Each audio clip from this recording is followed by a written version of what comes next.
एक समय की बात है, विंध्य पर्वत श्रृंखला के निकट धरनीपुर नामक एक समृद्ध गांव बसा करता था। इस गांव में एक ग्वाला गोपाल रहता था जिसका नाम मोहन था। मोहन सरल स्वभाव का पर अपने दृश्य में अद्वितीय बुद्धि रखने वाला एक बुद्धिमान ग्वाला था।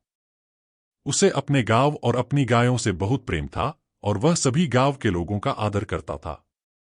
एक दिन जब मोहन सुबह सुबह अपनी गायों को लेकर जंगल में चराने गया तो उसने देखा कि एक अजीब सा पशु मरा पड़ा है। वह पशु वहां के किसी भी जानवर से अलग था।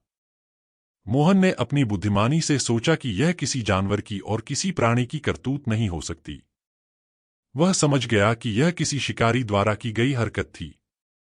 बू! जब वह शाम को गांव वापस आया और इस बारे में सभी को बताया, तब गांव वालों में खलबली मच गई। उन्होंने फैसला किया कि इस मामले की गहनता से जांच करनी चाहिए। मोहन ने स्वयं यह जिम्मा उठाने का निर्णय लिया। अगले कुछ दिनों तक मोहन ने ध्यान से जंगल के अंदर और बाहर का निरीक्षण किया। वह रात को अपनी लालटेन लेकर निकलता और शिकारियों के निशान को खोजता। उसकी अद्भुत बुद्धि और सूझबूझ से उसे एक दिन एक अद्भुत सुराग मिला। उसने जान लिया कि ये शिकारी गांव के ही एक अमीर लोगों में से एक थे जो अक्सर रात में अपने खेल के लिए जानवरों का शिकार किया करते थे। मोहन ने इस बात को सार्वजनिक किया और शिकारी के सामने एक शर्त रखी।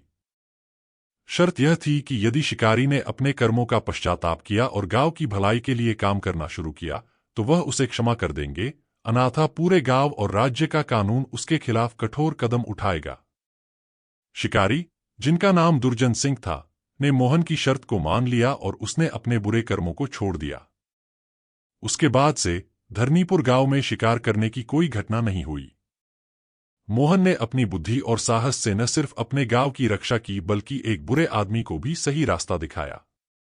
इस कथा के प्रेरणा स्रोत से समझ आता है कि बुद्धिमानी से बड़े संकट को भी हल किया जा सकता है और सत्य एवं अच्छाई की हमेशा जीत होती है।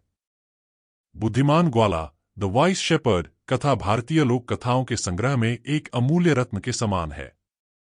यह है आपके लिए एक लंबी और सीख देने वाली हिंदी लोक कथा। इस कहानी में नैतिकता, बुद्धि और समाज के प्रति जागरूकता की सीख मिलती है।